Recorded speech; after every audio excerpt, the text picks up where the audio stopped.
Cuarta unidad. Derecho privado. Derecho civil. Es la rama del derecho privado que se encarga de estudiar jurídicamente los atributos de las personas, la organización de la familia y su patrimonio. Dos ramas podemos distinguir del derecho civil. Primero, derecho de personas, que regula atributos de las personas físicas y morales, y régimen jurídico de la familia. Y segundo, derecho civil patrimonial, reasignación para la concordancia sexogenérica. La Asamblea Legislativa de la Ciudad de México en 2008 aprobó modificaciones al Código Civil para permitir la emisión de una nueva acta de nacimiento, que puede incluir el cambio de nombre y de género.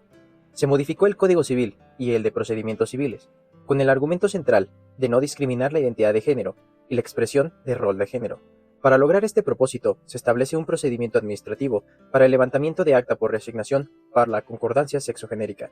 El objeto del procedimiento es hacer un acta nueva de nacimiento, con nombre y sexo cambiados, previa anotación marginal en la actual inicial, que luego se archiva y se queda con carácter reservado. Los requisitos son: 1. Ser de nacionalidad mexicana. 2. Mayor de edad o actuar a través de quien ejerza sobre la persona la patria potestad o tutela. 3. No estar ligado por vínculo matrimonial. 4. Anexar a la demanda el dictamen que determine que es una persona que se encuentra sujeto al proceso de reasignación para la concordancia sexogenérica, con un mínimo de 5 meses, expedida por 2 profesionistas o peritos que cuenten con experiencia clínica en materia de procesos de reasignación para la concordancia sexogenérica. Uno de ellos deberá ser el profesionista a cargo del tratamiento del solicitante, así como manifestar lo siguiente: 1. El nombre completo y sexo original de la persona promovente, con los datos registrales correspondientes. 2. El nombre sin apellidos y, en su caso, el sexo solicitado. En febrero del 2015 se publicó en la Gaceta de la Ciudad de México el procedimiento administrativo, con la que se eliminó el juicio que tenían que pasar las personas que decidían cambiar su identidad de género, sustituyéndolo por uno y trámite administrativo ante el registro civil.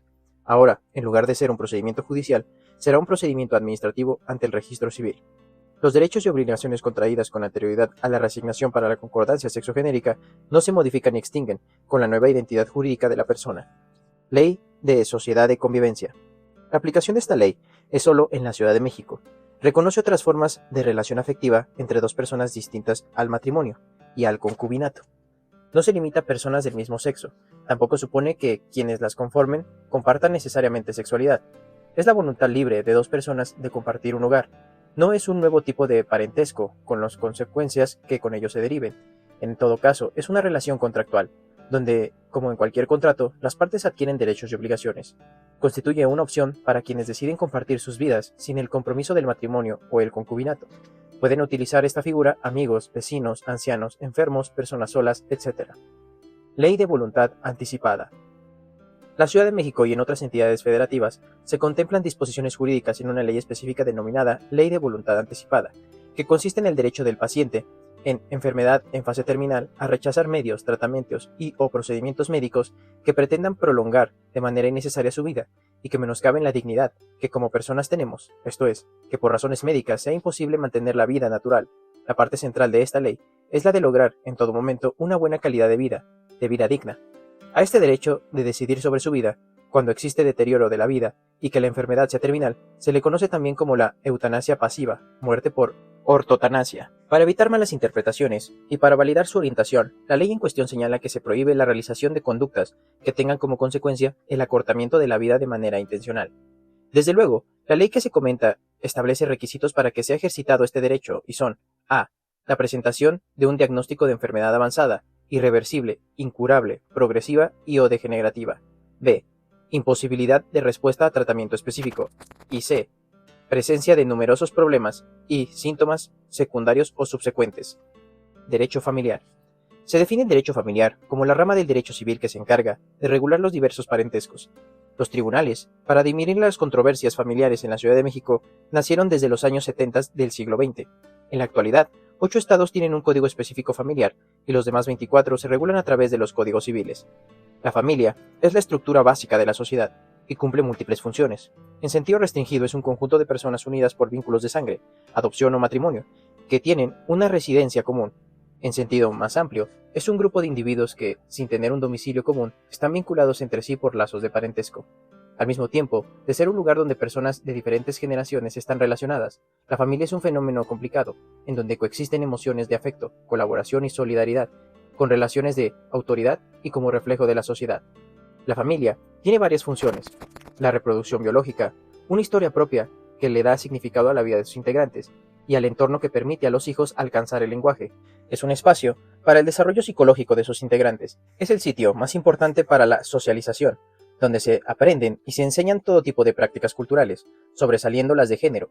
Es un lugar donde se resuelven las necesidades físicas para la substancia, de alimentación, salud, etc., y donde se transmiten los valores y creencias. Si reconocemos que la familia es la cédula básica de la sociedad, el legislador le otorgó el carácter de orden público. La familia, a la par y como consecuencia de las cuestiones sociales, es un hecho jurídico que inicia con el nacimiento, y en actos de voluntad como el matrimonio, la adopción y el concubinato. Los vínculos que unen entre sí a los miembros de un determinado grupo familiar forman el parentesco, del cual se derivan derechos y obligaciones muy importantes. El parentesco, formado por, decirlo así, la línea que acota o limita la aplicación de normas jurídicas relativas al derecho de familia. Los sujetos de derecho familiar son fundamentalmente los parientes, por consanguinidad, afinidad o adopción, los cónyuges y las personas que ejercen la patria potestad o tutela. También deben mencionarse a los concubinarios, donde en algunos sistemas, y en especialmente el nuestro, el Código Civil vigente, reconoce ciertas consecuencias jurídicas al concubinato, tanto entre las partes como en relación a los hijos habidos en el mismo. Parentesco. Es el vínculo que se da entre los integrantes de una familia. Es la relación que existe entre personas que tienen un tronco común, entre quienes están casados o vivan materialmente, o entre adoptantes y adoptados. Así, pues el parentesco, al mismo tiempo que vincula a los miembros de la familia, limita el círculo del grupo familiar. Los derechos y deberes que originan entre parientes en razón de pertenecer a un determinado grupo familiar parten de un supuesto previo, la existencia del parentesco. Nuestra legislación reconoce tres tipos de parentesco: el consanguíneo, el civil y el de afinidad. El consanguíneo es aquel parentesco que entre quienes lo integran existen lazos sanguíneos. Este parentesco puede ser directo o en línea recta, si se refiere a la relación entre ascendientes y descendientes, y transversal o colateral, si se da entre personas que sin descender unas de otras provienen de un mismo progenitor. A la tradicional concepción de parentesco sanguíneo se le han incorporado elementos novedosos, productos del desarrollo científico y visiones sociales diferentes que muestran el siguiente artículo. El parentesco por consanguinidad es el vínculo entre personas que descienden de un tronco común. También se da entre el hijo producto de la reproducción asistida y los cónyuges o concubinos que hayan procurado el nacimiento para atribuirse el carácter de progenitor o progenitores. En caso de adopción, se equipara al parentesco por consanguinidad, aquel que existe entre el adoptado, el adoptante, los parientes de éste y los descendientes de aquel, como si el adoptado fuera hijo consanguíneo. De la lectura del citado artículo se desprenden dos novedades. La primera, se entiende como hijo sanguíneo para quienes aceptaron, en calidad de progenitores, incorporar la tecnología para la reproducción asistida humana, aunque no existan genes directos, y que la adopción se equipara al hijo sanguíneo con todas sus secuelas. Esta visión no coincide en la mayoría de los códigos estatales. La civil y adopción. Se realiza cuando una persona, en un evento de voluntad, ajustándose al procedimiento establecido, incorpora a otra persona menor o incapaz, creando una relación paterna-filial. La adopción es irrevocable y se tienen los mismos derechos de los sanguíneos. Para la mayoría de los códigos civiles estatales, las consecuencias jurídicas de la adopción solo se expresan entre quienes intervienen, adoptante y adoptado. Para la Ciudad de México, este parentesco se extiende para los otros familiares, con las consecuencias jurídicas que ellos se desprenden. Se le denomina adopción plena. La Asamblea Legislativa aprobó una reforma al capítulo de la adopción en el Código Civil de la Ciudad de México en el artículo 393, en el que establece que pueden ser adoptados niños o niñas menores de 18 años, el mayor de edad incapaz, es decir, el que tiene problemas de entendimiento, y el mayor de edad, con plena capacidad jurídica y a juicio del juez familiar y en atención al beneficio del adoptante y del adoptado, en que procederá la adopción. La afinidad es el parentesco que se da entre quienes conviven en forma conyugal, en consecuencia entre quienes están casados, matrimoniados o en concubinato, unión libre. Persona. La etimología de la palabra proviene del latín personare, que era la máscara que cubría a los actores en el teatro romano. Se le define como todo ente capaz de adquirir derechos y contraer obligaciones. En consecuencia, es un ente capaz, sujeto de derecho. La diferencia entre persona y cosa es que la persona es un ser vivo y la cosa no. La persona es un sujeto, la cosa es un objeto. Si bien las personas es un ser vivo, no todo ser vivo es persona. La persona es todo ser humano, y es un ente que, por su mera existencia, posee derechos, y puede adquirir otros derechos y contraer obligaciones, no así los demás seres vivos, que en ciertas condiciones pueden tener derechos, pero no ser sujetos de obligaciones. El Código Civil para la Ciudad de México, en su artículo 22, establece que la capacidad jurídica de las personas físicas se adquiere por el nacimiento y se pierde por la muerte, pero desde el momento en que un individuo es concebido, entra bajo la protección de la ley y se tiene nacido para los efectos decretados en el presente código. Todas las personas, individuos, tienen derecho solo por serlo. Las personas pueden ser físicas o morales. Las personas físicas son los seres humanos vistos en forma individual. Las personas morales son aquellos que se agrupan para un fin lícito y son reconocidos por las leyes. Las personas físicas o morales están envueltas en ciertos acontecimientos que se denominan atributos. Estos son, conforme a la ley misma, nombre, domicilio, capacidad, patrimonio, nacionalidad y estado civil. Nombre. Es el signo propio de cada persona. Es la designación oral de cada individuo. Es la manifestación pública de la identidad personal. Toda persona tiene derecho a tener un nombre y la obligación de conservarlo. Si desean cambiar de nombre, las personas físicas tienen que promover un juicio. De lo contrario, si se cambia el nombre sin recurrir al juicio, cometen delito. Toda relación jurídica impone deberes y atribuye derechos a los sujetos de dicha relación. De ahí que sea necesario, en cada relación jurídica, precisar concretamente qué persona o personas son sujetos de esa relación, quién o quiénes pueden existir, como acreedor o acreedores, una determinada conducta y sobre quiénes, deudor o deudores, recae el deber jurídico de cumplir. Así el nombre es el atributo de la personalidad que señala a una persona individualizada. El nombre es personalísimo, no es embargable, ni hereditario, ni está sujeto al comercio. El nombre de las personas físicas se hace notar en el acta de nacimiento. El artículo 54 del Código Civil para la Ciudad de México establece: las declaraciones de nacimiento se harán presentando al niño ante el juez del registro civil, en su oficina y en lugar donde aquel hubiere nacido, acompañando del certificado de nacimiento.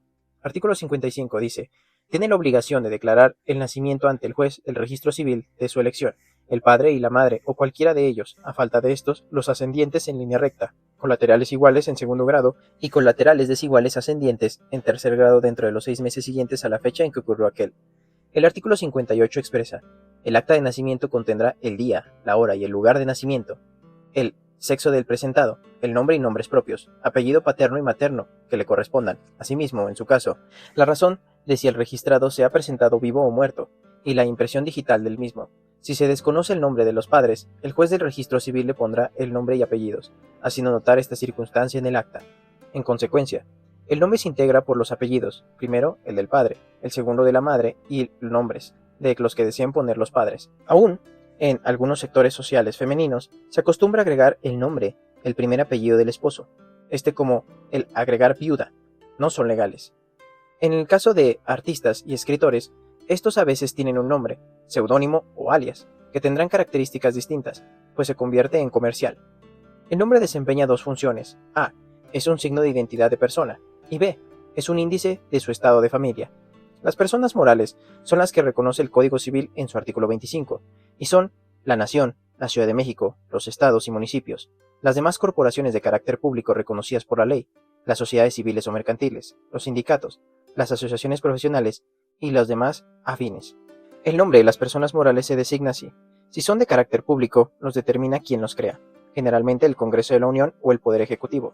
Las privadas, cuando empiezan a constituirse, le proponen a la Secretaría de Relaciones Exteriores que en el caso de que no hubiere otro igual, lo concede. Domicilio. Artículo 29 del Código Civil para la Ciudad de México indica que es el lugar donde la persona reside habitualmente, y a falta de este, el centro principal de sus negocios. En ausencia de estos, el lugar en donde simplemente resida y, en su defecto, el lugar donde se encuentren. Es importante saber el domicilio de las personas para hacerles valer sus obligaciones y sus derechos, de lo contrario no se podría hacerles valer. En el caso de las personas morales, es el lugar donde se haya establecido su administración. Se pueden hacer las siguientes modalidades de domicilio: real, legal y convencional. El real es aquel donde reside permanentemente la persona y puede cambiarlo a su voluntad. El legal es aquel en que la persona señala como el lugar donde cumple con sus obligaciones. El convencional es aquel que la persona puede designar para el cumplimiento de determinadas obligaciones. Capacidad. Se define como el atributo en virtud del cual la persona se sujeta a derechos y obligaciones. Artículo 22. El Código Civil para la Ciudad de México expresa: la capacidad jurídica de las personas físicas se adquiere por el nacimiento y se pierde por la muerte. La capacidad se integra por dos aspectos: el de goce y el de ejercicio. La capacidad de goce es la facultad inherente del ser humano de gozar de los derechos básicos, garantías individuales, y todo ser humano debe disfrutarlos. Existe, aún en el caso de que las personas no tengan la capacidad de ejercicio. La capacidad de ejercicio es la facultad que tienen algunas personas para hacer uso de sus derechos especiales y asumir obligaciones. Es el caso de los ciudadanos, artículo 34 constitucional, ver el capítulo de nacionalidad y extranjería. Las personas morales tienen restricciones en sus capacidades, dado que se relacionan con sus fines. Patrimonio. Se define como el conjunto de bienes y obligaciones aplicables en dinero, son bienes adquiridos por cualquier medio legal. El patrimonio exacto que puede tener una persona, sea este física o moral, es la que resulta de la diferencia entre el activo bienes y el pasivo adeudos. La principal diferencia social entre los seres humanos se encuentra en el patrimonio, pues mientras que algunos tienen muchos, otros no tienen nada. Veas el tema de bienes. Nacionalidad. Veas el capítulo de nacionalidad y extranjería. Estado civil. Se define como la situación que guarda la persona como parte del conjunto familiar, el Estado o el gobierno. Lleva el nombre de estado civil o de familia, y se descompone en distintas calidades de hijo, padre, esposo o pariente por consanguinidad, por afinidad o por adopción. El concubinato es la vida marital de varón y mujer que no estén ligados a otros por el vínculo matrimonial después de 2 años en la Ciudad de México, y en casi todos los estados son 4 años, sin que hayan celebrado el acto del matrimonio. También se considera concubinato cuando la pareja de solteros tiene hijos y viven dándose el trato de marido y esposa. No importa que no haya transcurrido el plazo señalado, los hijos nacidos en esta relación conyugal tienen los mismos derechos que tienen o hayan nacido en matrimonio. Matrimonio. Los códigos civiles de los estados contemplan la siguiente definición. Es la unión libre y voluntaria concertada por un hombre y una mujer, con aptitud legal para ello, a fin de hacer vida en común. Debe celebrarse ante el juez del registro civil, con las formalidades que existe o que exige la ley. El Código Civil de la Ciudad de México cambia esta definición al aceptar el matrimonio entre personas del mismo sexo y lo definió como la unión libre de 2 personas para realizar la comunidad de vida, en donde ambos se procuran respeto, igualdad y ayuda mutua. Se dice que uno de los propósitos del matrimonio es perpetuar la especie y la ayuda mutua. Respecto a perpetuar la especie, ya se reconoce que no necesariamente es válido, pues existen muchas parejas que deciden no tener hijos y no pueden tenerlos, y esto no invalida su relación. En cuanto al segundo elemento, es el de sobresaliente. Es importante señalar que no todo matrimonio es una familia, pues la familia se integra por más de 2 generaciones. Si son solo los casados, son una pareja. La mayoría de los códigos civiles de los estados contienen la figura de los esponsales, que es la promesa de matrimonio, y que al no cumplirla, cualquiera de las partes pueden ser sancionadas por los daños morales y económicos causados a la contraparte. El Código de la Ciudad de México, esta figura ya no existe. La doctrina y la ley presentan los siguientes elementos necesarios para la existencia del matrimonio.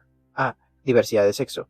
Este elemento hoy discutible, cuando existe en algunas ciudades del mundo y aquí en México el matrimonio entre personas del mismo sexo. B. Consentimiento de quienes aspiran a casarse. C. Capacidad de quienes celebran el matrimonio. D. Su celebración ante autoridad de gobierno, juez. El matrimonio legal, el que para efectos jurídicos tiene validez, es el que se desarrolla ante el juez del registro civil. Los matrimonios religiosos en principio no tienen validez jurídica. Por eso, para quienes quieren casarse por alguna religión, tienen primero que casarse por el civil y luego por su iglesia.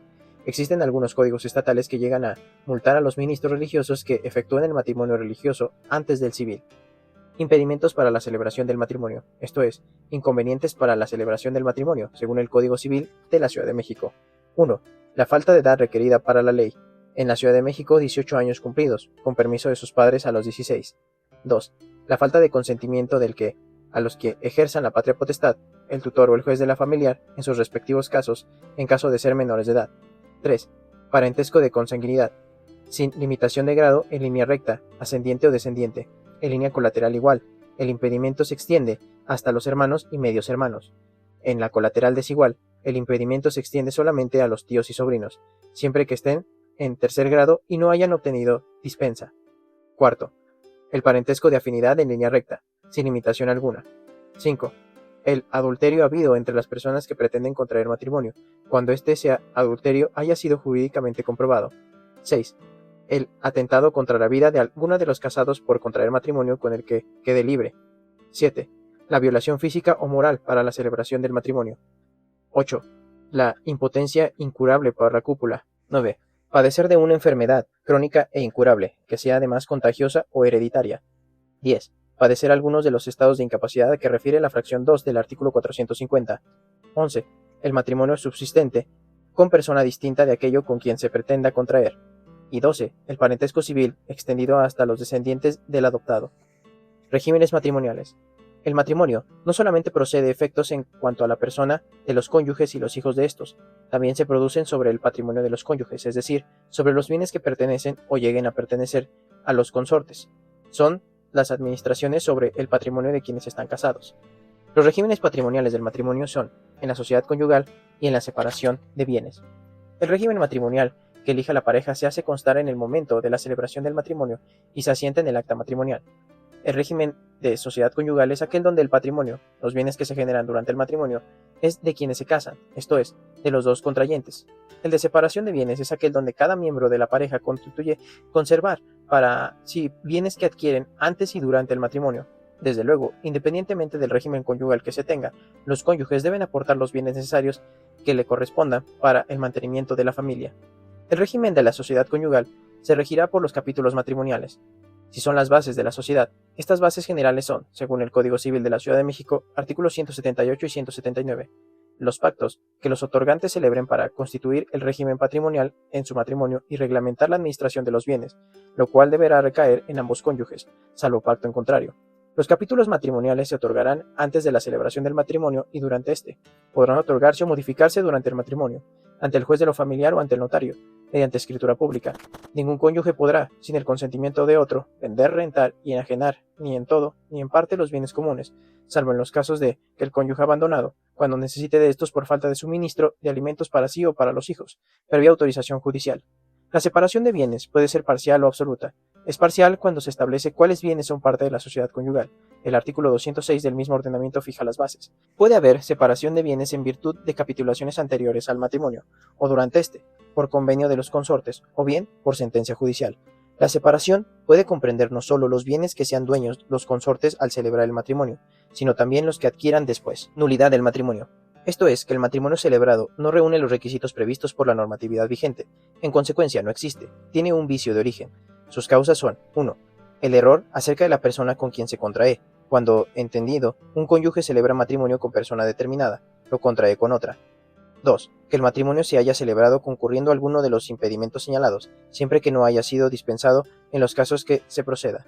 Y 3. Que se haya celebrado en contravención a las formalidades que la ley establece. El matrimonio obliga a los cónyuges a socorrerse, a tener los hijos que, de común acuerdo, decidan a vivir en el mismo domicilio. El conyugal tendrá autoridad en condiciones de igualdad, a contribuir al sostenimiento de los gastos del matrimonio conforme a sus posibilidades. El trabajo hogareño se considera como parte de la contribución al sostenimiento. El matrimonio produce efectos jurídicos diversos en relación a los hijos. No necesariamente se requiere del matrimonio para cumplir los derechos y obligaciones derivados de la paternidad. Destacaríamos los de la filiación, los de alimentos a los hijos y los de ejercicio de la patria potestad. Filiación. Es el vínculo entre padres e hijos, es la relación paterno-filial que parte del nacimiento y que le otorga el derecho a los hijos de llevar los apellidos de los padres y ser alimentados y a ser beneficiarios de una porción hereditaria de sus padres, si fuera el caso. Alimentos. Constituye una de las partes sobresalientes del parentesco y conforme a lo establecen los códigos civiles estatales y el de la Ciudad de México, comprenden la comida, el vestido, la habitación, la educación y lo indispensable para la sustancia social. Para saber cuánto corresponde económicamente de estos genéricamente llamados alimentos, se parte de dos extremos: a. Las necesidades de quien los requiere, acreedor alimentario, y las posibilidades de quien lo debe garantizar, deudor alimentario. Patria potestad. Laniol define la patria potestad como el conjunto de derechos y facultades que la ley concede al padre y la madre sobre la persona y bienes de sus hijos menores, para permitirles el cumplimiento de las obligaciones como tales. La patria potestad no es renunciable. En caso de ausencia de los padres corresponde ejercerla primero a los abuelos paternos, en caso también de ausencia de ellos a los abuelos maternos, y a los parientes cercanos por grado de parentesco. No debemos confundir la patria potestad con la custodia, pues ésta se refiere a con quién viven los hijos menores o incapaces. En cuanto a la primera, es la facultad que se tiene para conducir la formación de estos, aun siendo divorciados los padres. Ambos son titulares de la patria potestad, salvo que el juez lo limite o la quite. Divorcio, disolución del matrimonio. Se entiende por divorcio o disolución matrimonial la extinción del matrimonio, esto es, que el matrimonio deje de existir, dejando a los cónyuges en aptitud de contraer nuevo matrimonio. Se presentan dos causas de disolución: la muerte de uno de los cónyuges y el divorcio. La muerte de uno de los cónyuges es un acontecimiento de tipo natural. El matrimonio ya no subsiste, dado que uno de ellos, el difunto, ya no puede cumplir con los fines que el matrimonio persigue. El difunto ya no tiene personalidad, deja de ser un sujeto, y se convierte en objeto, y sus atributos terminan en el momento que fallece. El divorcio es la extinción del matrimonio, es la ruptura de un matrimonio válido, en vida de los esposos, decretada por la autoridad competente y fundada en alguna de las causas expresamente establecidas por la ley. El Código Civil de la Ciudad de México establece que el divorcio disuelve el vínculo del matrimonio y deja a los cónyuges en aptitud de contraer otro. Artículo 266. El divorcio puede ser voluntario o necesario. El voluntario es cuando de común acuerdo los cónyuges deciden separarse. Se realiza y se tramita en forma administrativa o judicial, según las circunstancias propias del matrimonio. El necesario se presenta cuando uno de los dos partes del matrimonio lo solicita ante la autoridad judicial, sosteniendo que su contraparte mantiene conductas comprendidas en uno o más de los causales previstas por los códigos civiles de los estados. Casi todos los códigos civiles estatales prevén de 19 a 20 cláusulas de divorcio necesario. El Código Civil de la Ciudad de México establece el divorcio sin causa, el divorcio exprés.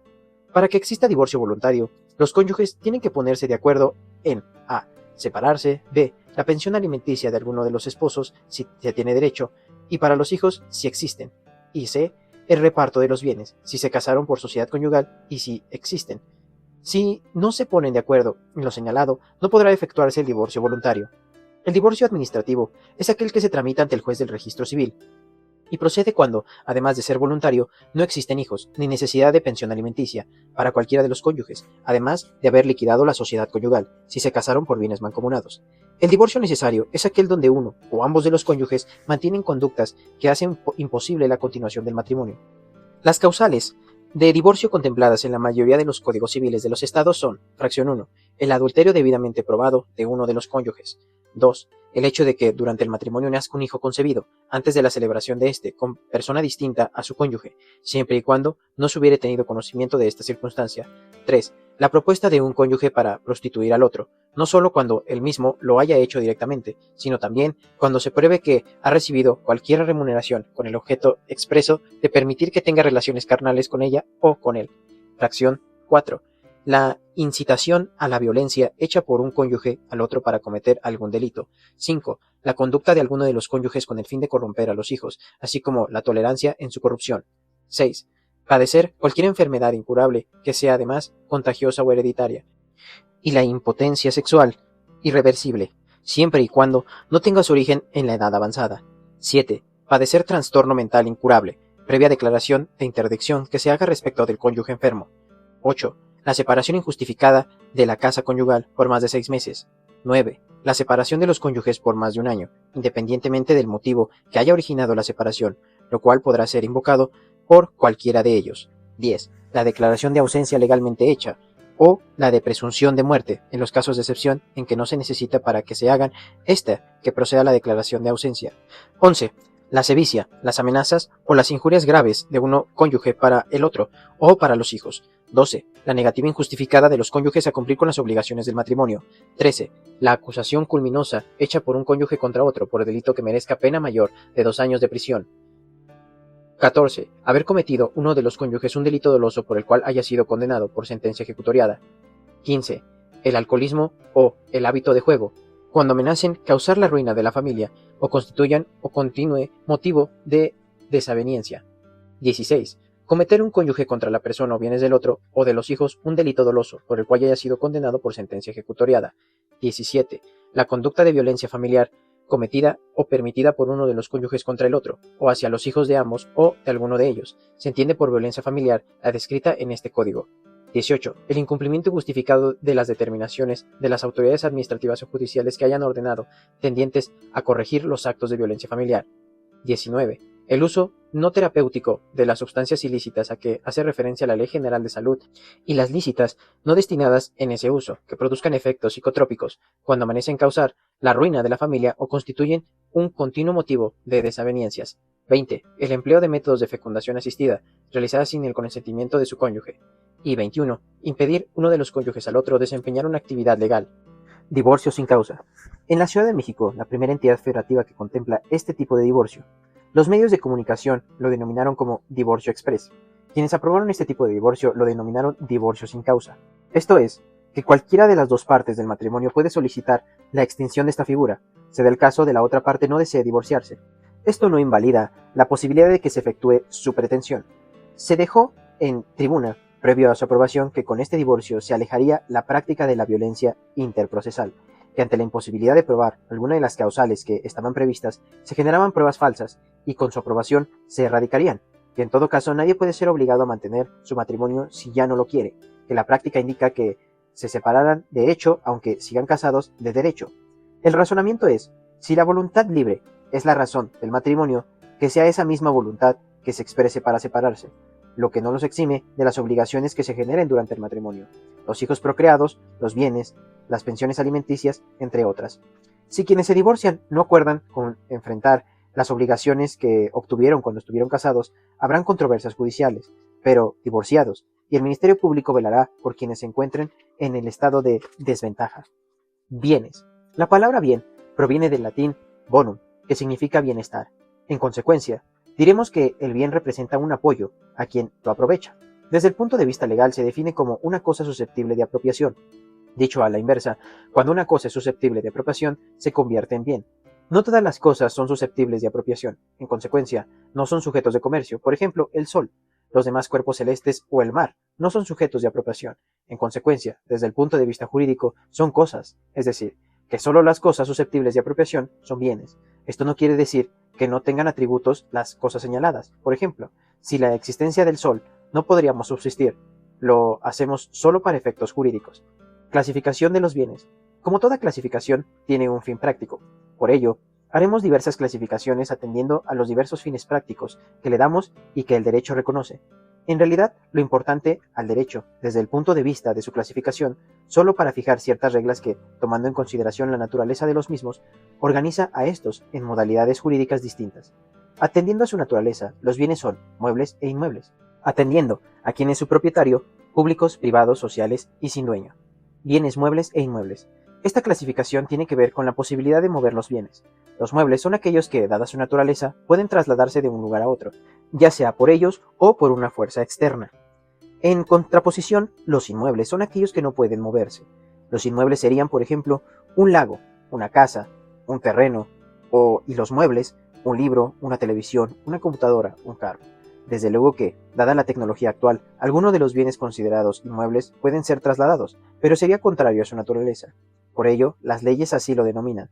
El artículo 750 del Código Civil de la Ciudad de México enumera cuáles son los bienes inmuebles, el suelo y las construcciones adheridas a él, las plantas de árboles, mientras estén unidas a la tierra, todo lo que esté unido a un inmueble de manera fija, etc. Y el artículo 753 nos indica la calidad de los muebles. Por su naturaleza, los cuerpos que pueden trasladarse de un lugar a otro, ya se muevan por sí mismos, ya por efecto de fuerza exterior. En cuanto a quién es el propietario del bien, estos pueden ser públicos, privados, sociales, vacantes y mostrencos. Los bienes públicos son aquellos donde el depositario es el gobierno. Son bienes de dominio del poder público, los que pertenecen a la Federación, a la Ciudad de México, a los estados o a los municipios. Artículo 765 del Código Civil de la Ciudad de México. Los bienes de propiedad privada son todas las cosas cuyo dominio pertenece legalmente a particulares, y de las que puede aprovecharse ninguno sin consentimiento del dueño o autorización de la ley. Artículo 772. Los bienes de propiedad social son aquellos cuyos propietarios son grupos sociales, ejemplo, los de una cooperativa, los de los ejidatarios, etc. Los bienes que no tienen dueño o vacantes son aquellos inmuebles que no tienen dueño conocido. Artículo 786. Los bienes mostrencos son aquellos bienes muebles perdidos, cuyo dueño se ignora. Los semovientes son los animales que también tienen un precio. Por ejemplo, una cuadra de caballos, determinando número de cabezas de ganado, etc. La propiedad es un derecho conocido como real y oponible a terceros. Está muy ligada a la historia humana. Veas el tema del nacimiento del Estado. El derecho romano decía que era el derecho de usar, disfrutar y abusar de la cosa. En la actualidad, el propietario de una cosa puede gozar y disponer de ella con las limitaciones que fijen las leyes. Artículo 830 del Código Civil de la Ciudad de México. La propiedad y posesión no son sinónimos, pues la primera, como decíamos, se tiene el goce y la disposición. La posesión es la detentación del bien que ejerce una persona. Tiene el disfrute y goce, es decir, un poder de hecho, sin ser el propietario, ya sea porque le otorgó el dueño el poder de detentación o quien tenía el derecho y por otra vía, pero sin incluir la de disposición del bien. Sucesiones. Se define la sucesión como el acto en virtud del cual se transmite la propiedad y o el patrimonio de una persona a otra.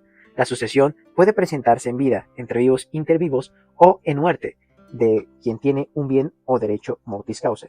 La sucesión en vida, inter vivos, puede darse por donación, y es el acto donde el propietario de un bien o derecho transmite la misma en vida a otra persona, ya sea moral o física. La sucesión mortis causa es aquella donde se transmite el bien una vez fallecida la persona titular del bien o el derecho. También se le conoce como herencia. Por consiguiente, una parte del derecho civil que hace referencia a la sucesión por causa de muerte, como forma particular del fenómeno jurídico de la sucesión, que es en realidad la única forma admitida por nuestro sistema legal de sucesión a título universal. La herencia es el patrimonio del fallecido. Por ello, mientras el titular de un patrimonio vive, no puede hablarse de herencia. Este tipo de sucesión puede presentarse de dos formas. La primera, antes de fallecer, el titular del derecho o bien lo hace saber, testamento, y se denomina sucesión testamentaria. Y la segunda por disposición de ley o legítima, y se presenta cuando el titular del bien o derecho no deja testamento, o este no es válido, denominando también sucesión intestada, ab intestato. La herencia es la transmisión del patrimonio perteneciente a una persona difunta, aquellas personas que deben recibirlo, conforme lo haya dispuesto el fallecido o bien por disposición de ley. La herencia es la sucesión de todos los bienes del difunto y en todos los derechos y obligaciones que no se extinguen con la muerte. Artículo 1281 del Código Civil. La herencia se define por la voluntad del testador y por disposición de la ley. La primera se llama testamentaria y la segunda legítima. Artículo 1282 del Código Civil. El testador puede disponer del todo o de parte de sus bienes. La parte de que no disponga quedará regida por los preceptos de la sucesión legítima. Artículo 1283 del Código Civil. El heredero adquiere a título universal y responde de las cargos de la herencia hasta donde alcance la cantidad de los bienes que hereda. Artículo 1284 del Código Civil. El testamento es un acto personalísimo, revocable y libre, por el cual una persona capaz dispone de sus bienes y derechos y declara o cumple deberes para después de su muerte. Artículo 1295 del Código Civil de la Ciudad de México. Ni la subsistencia del nombramiento de herencia o de los legitimados, ni la designación de los candidatos a que ellos correspondan, pueden dejarse al arbitrio de un tercero. Artículo 1297. Pueden testar todos aquellos a quienes la ley no prohíbe expresamente el ejercicio de ese derecho. Artículo 1305 del mismo Código. Clases de testamento. El testamento, en cuanto a su forma, es ordinario y especial. Artículo 1499. El testamento ordinario puede ser público abierto, público cerrado, público simplificado y hológrafo. Artículo 1500.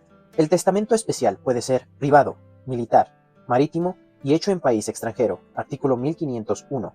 Los testamentos públicos abiertos y públicos cerrados se otorgan ante notario público. Estos últimos pueden ser escritos por el testador o por otra persona a su ruego y en papel común.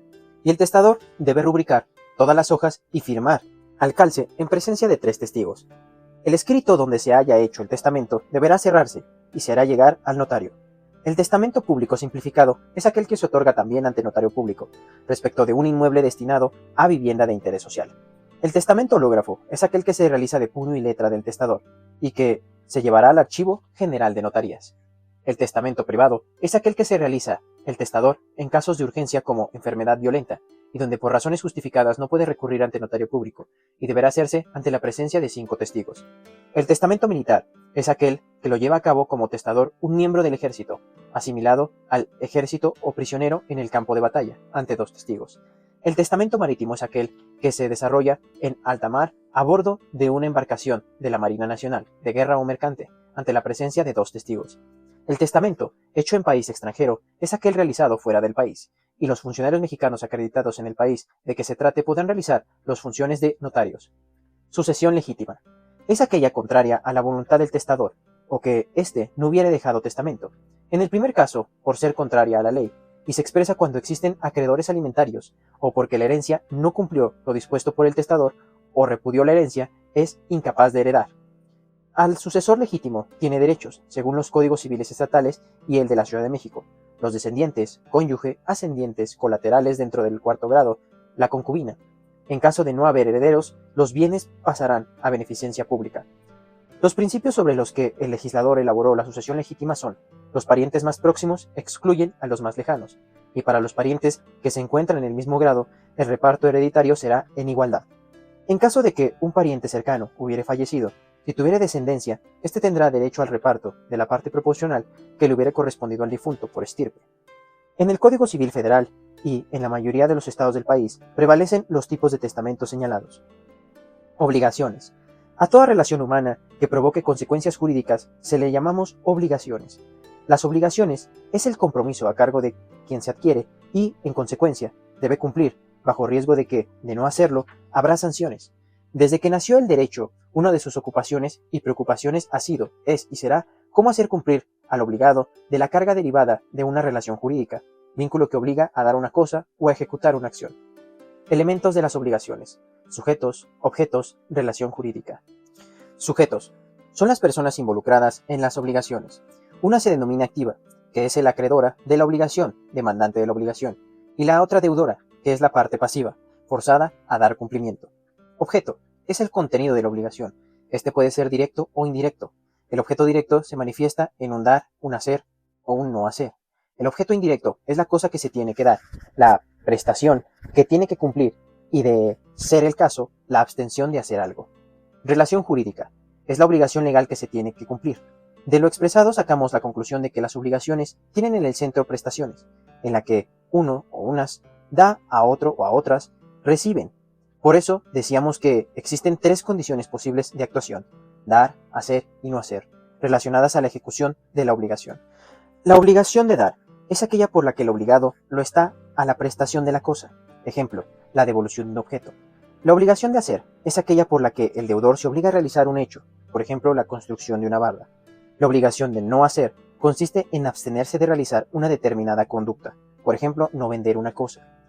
Fuentes de las obligaciones. Esto es, el nacimiento de las obligaciones, las cuales nacen por convenios o contratos, por una declaración unilateral de voluntad, delitos y sanciones civiles, mercantiles o laborales, gestión de negocios y la ley.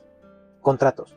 También reciben el nombre de convenios, y es el acuerdo de dos o más voluntades para crear, transferir, modificar o extinguir obligaciones.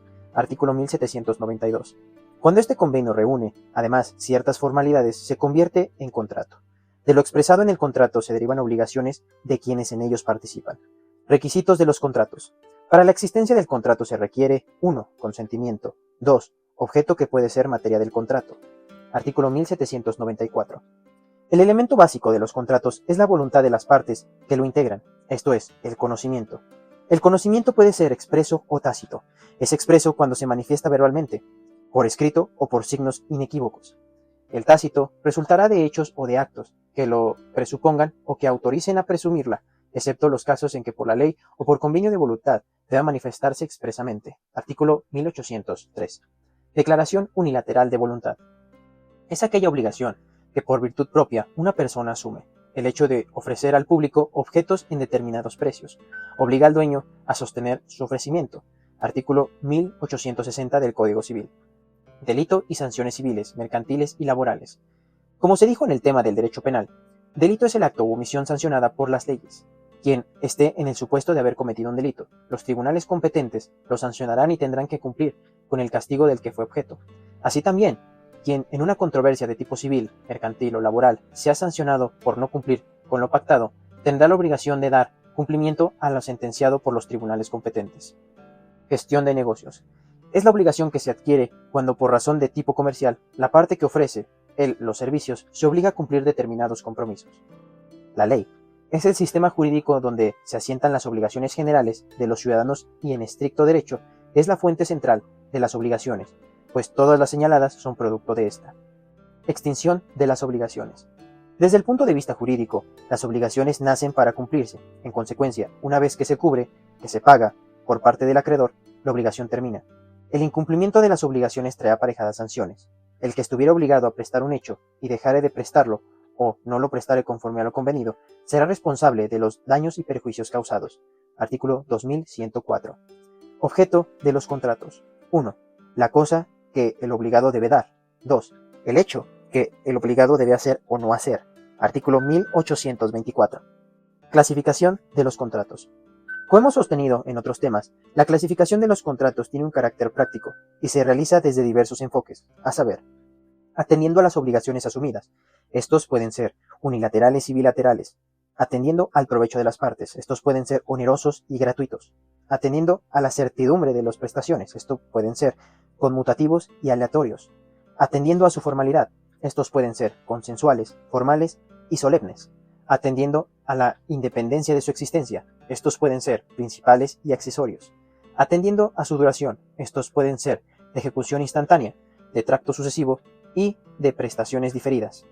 Los contratos unilaterales son aquellos donde solo una de las partes asume obligaciones, ejemplo, la donación, y las bilaterales son aquellos donde las partes asumen obligaciones, por ejemplo, el arrendamiento. Los contratos onerosos son aquellos donde los firmantes asumen provechos y cargos recíprocos, ejemplo, la compraventa.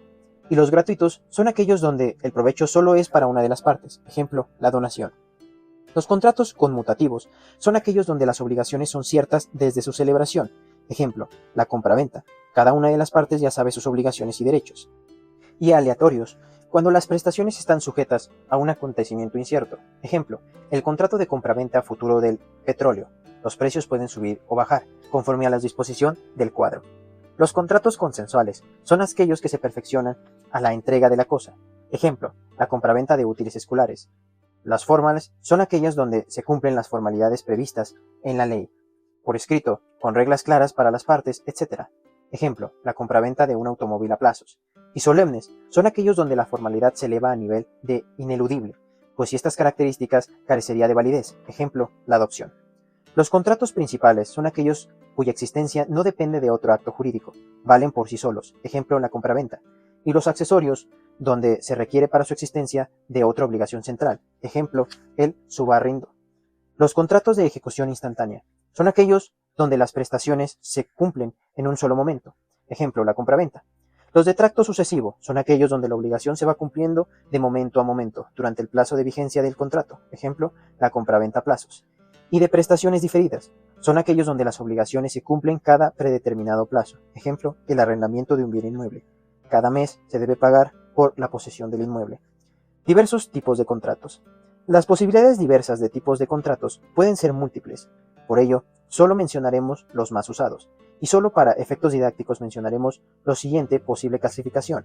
A. Atendiendo a la transmisión del dominio de las cosas o bienes. B. Atendiendo a la transmisión del uso de la cosa o bienes.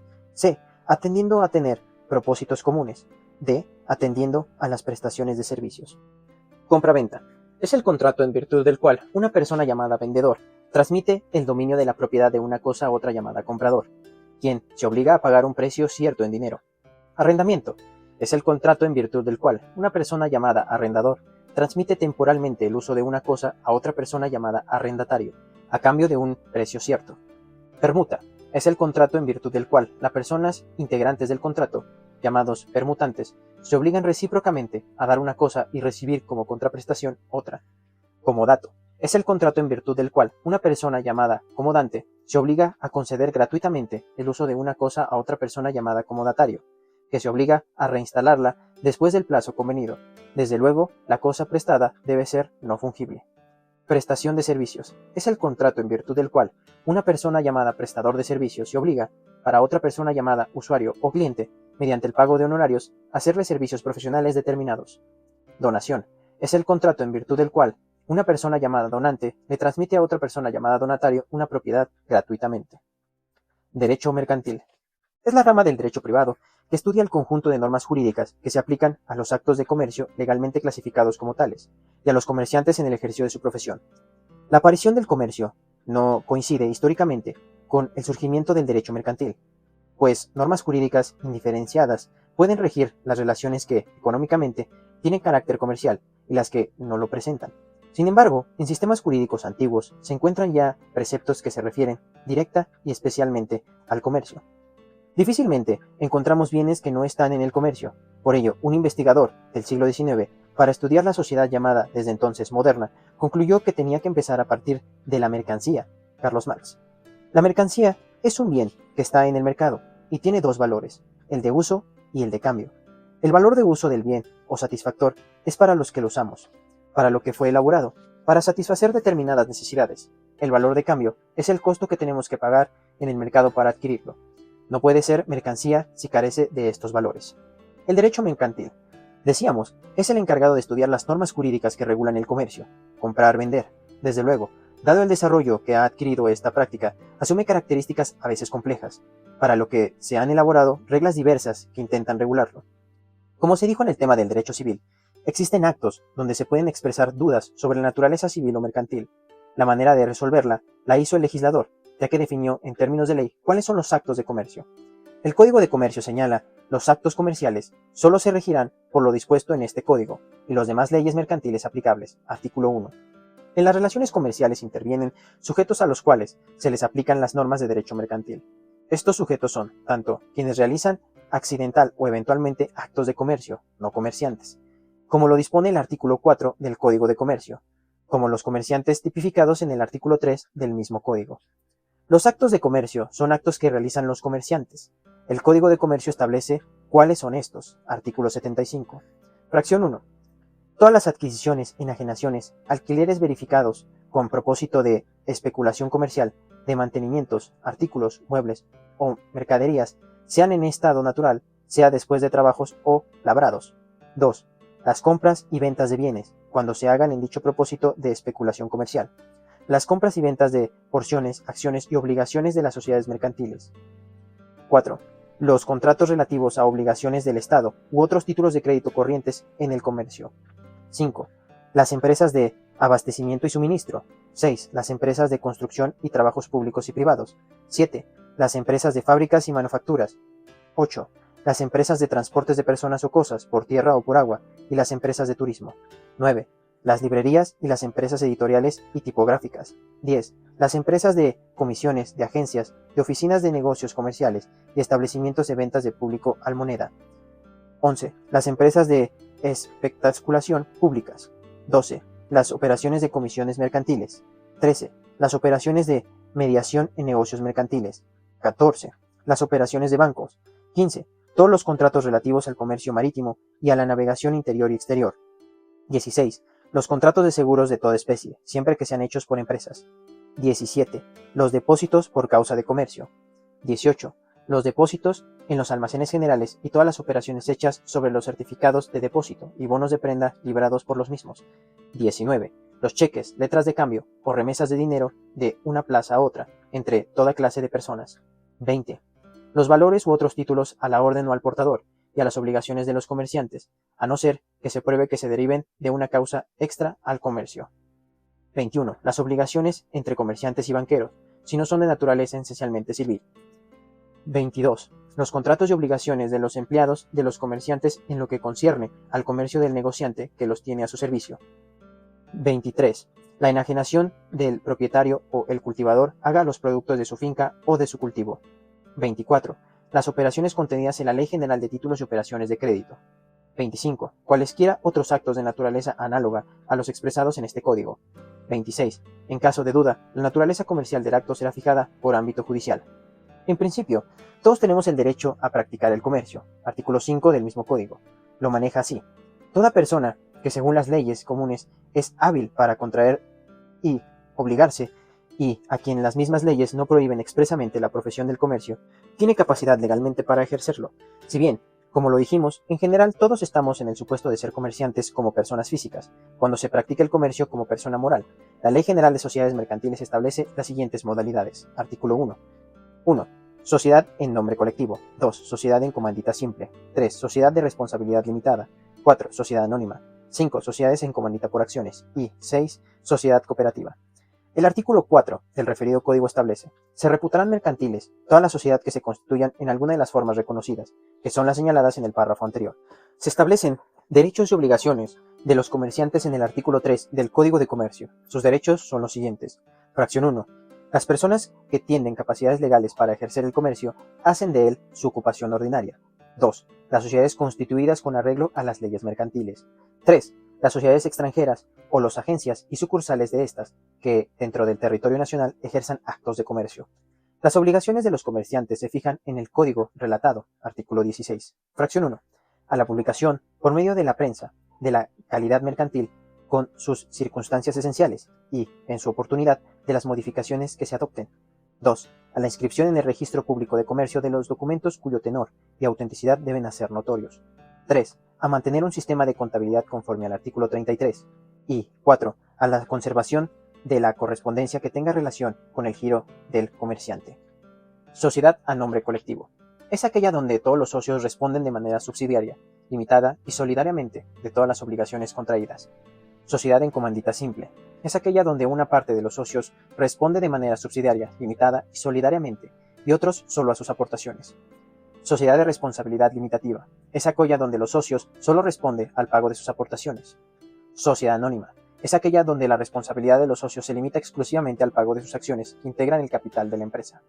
Sociedad en comandita por acciones. Es aquella donde una parte de los socios responde de manera subsidiaria, limitada y solidariamente a las obligaciones contraídas y otro solo al pago de sus acciones.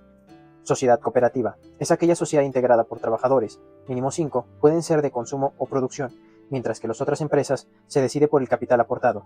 Aquí se decide por votación nominal. Cada socio aporta el capital por trabajo, especie o dinero. Títulos de crédito.